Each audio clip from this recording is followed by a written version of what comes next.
Hello everyone. Welcome to our new series. This is Learn English Through Daily Life. Today, we will talk about daily routine, conversation. Don't worry, I will use simple English and speak slowly. Let's begin. Every day, we start with morning routine. Example, I wake up at 7 a.m. I brush my teeth. I take a shower. I have breakfast. These are simple sentences you can use every day. Now, let's talk about your day. Example, I go to work. I go to school. I study English.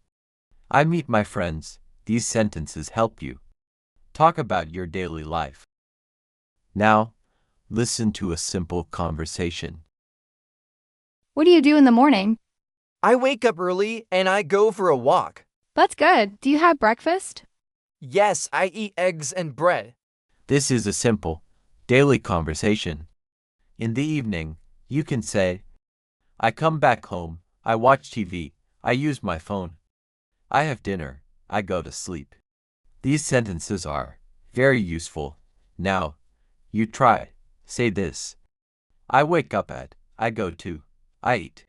Practice every day. That's all for today. Now you can talk about your daily routine in simple English. In the next episode, we will talk about conversation at the market. If you enjoyed this, please follow and share. And remember, learning English is easy when you practice daily. See you next time. Goodbye.